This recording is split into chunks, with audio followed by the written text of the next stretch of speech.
এই দলটি কিন্তু বিজয়ী হিসেবে ঘোষণা হলো এবং এরাই কিন্তু আজকে জয়ী হলো এবং এরা ফাইনালে চলে গেল এবং ফাইনালে খেলে ফার্স্ট প্রাইজ নিতে পারলে ফার্স্ট প্রাইজই ইনশাল্লাহ নেবে।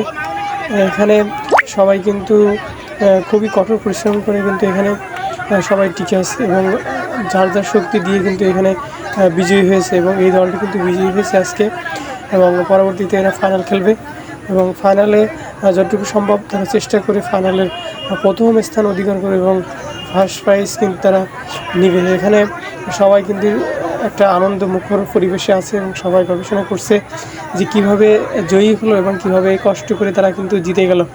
আসলে সবাই কিন্তু খুবই কষ্ট করছে এখানে, তারা কিন্তু সবাই পরিশ্রম করেই কিন্তু এখানে আসছে এবং আজকে ঈদের দিন এবং ঈদের এই মুহূর্তে সবাই কিন্তু একটা আনন্দময় খুশিতে আত্মহারা হয়ে খেলাধুলা করছে এবং খুবই আনন্দের সাথে সবাই কিন্তু দেখছে। মাঠে কিন্তু প্রচুর মানুষ এবং প্রচুর দর্শক এখানে বিরাজ করছে এবং খেলোয়াড়দের মাঝে কিন্তু এখন টি ব্যাগ বিতরণ করছে। যারা জয়ী হয়েছে, যারা খেলছে তারাই কিন্তু এখন টি ব্রেক করছে এবং তাদেরকে খাওয়ানো হচ্ছে। তারা প্রথম হয়েছে এজন্য তাদের খুশিতে তাদের পানি এবং বিভিন্ন